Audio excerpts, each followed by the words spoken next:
ಇನ್ನು ನೇಹಾ ಹತ್ಯೆಯನ್ನು ಖಂಡಿಸಿ ಹಾವೇರಿಯಲ್ಲಿ ಎಬಿವಿಪಿ ಮತ್ತು ಬಿಜೆಪಿ ಕಾರ್ಯಕರ್ತರು ಬೃಹತ್ ಪ್ರತಿಭಟನೆಯನ್ನು ಇವತ್ತು ನಡೆಸಿದರು. ಪ್ರತಿಭಟನೆಯಲ್ಲಿ ಮಾತನಾಡಿದ ಬಸವರಾಜ ಬೊಮ್ಮಾಯಿ ಸರ್ಕಾರದ ವಿರುದ್ಧ ವಾಗ್ದಾಳಿ ನಡೆಸಿದರು. ಆಘಾತಕಾರಿ ಸನ್ನಿವೇಶದಲ್ಲಿ ನಾವು ಸೇರಿಸಿದ್ದೀವಿ. ಹೆಣ್ಣು ಮಕ್ಕಳು ಮಾತನಾಡೋದು ನೋಡಿದ್ರೆ ಹೊಟ್ಟೆಯಲ್ಲಿ ಕರುಳು ಆಚೆ ಬರೋ ರೀತಿ ಅವ್ರ ಮಾತಿದೆ. ಹಾಡಾಗಲೇ ಕಾಲೇಜ್ ಕ್ಯಾಂಪಸ್ನಲ್ಲಿ ಚಾಕು ಇರಿದು ಕೊಲೆ ಮಾಡ್ತಾರೆ. ಇದರ ಹಿಂದೆ ಅವನೊಬ್ಬನೇ ಅಲ್ಲ, ಹಲವಾರು ಜನ ಇದ್ದಾರೆ. ಇದರ ಹಿಂದೆ ವೈಯಕ್ತಿಕ ವಿಚಾರ ಅಷ್ಟೇ ಅಲ್ಲ, ಕಾಂಗ್ರೆಸ್ ಪಕ್ಷದ ಪಕ್ಷಪಾತ ಇದರ ಹಿಂದೆ ಅಂತ ಹೇಳಿದ್ದಾರೆ.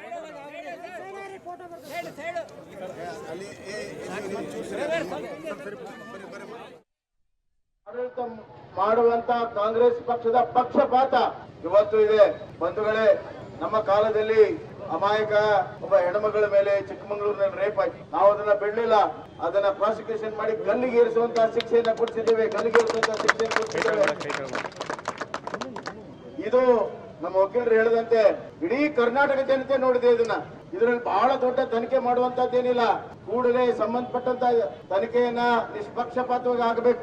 ಆ ನೇಹಾ ಹಿರೇಮಠನ ಆ ಮಗುವಿನ ತಂದೆ ಕರ್ನಾಟಕದ ಪೊಲೀಸರ ಮೇಲೆ ವಿಶ್ವಾಸ ಇಲ್ಲ ಅಂತ ಹೇಳಿದ್ದಾರೆ, ಈ ಸರ್ಕಾರದ ಮೇಲೆ ವಿಶ್ವಾಸ ಇಲ್ಲ ಅಂತ ಹೇಳಿದ್ದಾರೆ.